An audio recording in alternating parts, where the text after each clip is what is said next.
So here's a scene where we are first introduced to anxiety, and she's explaining to the older emotions what her role is in headquarters. What I love about this scene is that anxiety is able to kind of drive the console in a more complicated way that the older emotions have no idea about. I was one of the newer emotions to understand this kind of teenage world that Riley's going through. And the older emotions are kind of a little more simple, and they have to play kind of catch up to what anxiety is doing. She's just a more complex emotion, and the older ones are kind of the more simple emotions. And so that's kind of represented by her being able to do this multi-code button pushing that she's doing on the console. And the older emotions, they have no idea like what anxiety is doing.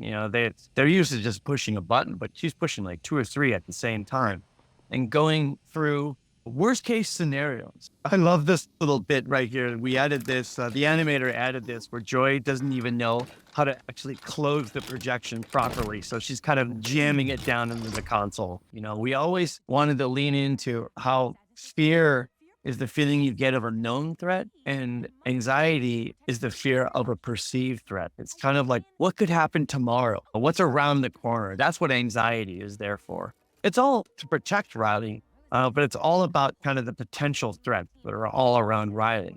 And so anxiety is all concerned about obviously what others are going to think of her. It's really true what happens at this age. You become really self-conscious and you start to think about what others are thinking about you. And so anxiety is playing out like, okay, if we go down this path, what is the worst case scenario of what could happen to Riley? And the reason why she's doing it is to protect her. We want to avoid this outcome. So what can we do that could stop this from happening? We all have a job to do.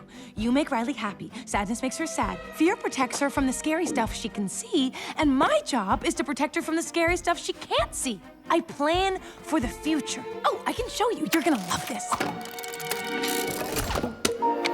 I was using that as a cup holder. Okay, so my team has run all the data and we're looking at the following likely scenarios. First, we don't take this camp seriously and we goof off with Bree and Grace. Riley looks really uncool in front of Val. She fails to impress the coach, does not become a firehawk, and finally arrives at high school. She has no one. She eats alone and only the teachers know her name. Ew. Okay, you and I are gonna be friends. Oh, this is a sad story. It's a ridiculous story. Look, again, love the energy, but you're being silly. None of this will actually happen. Right, whatever you say, you're the boss.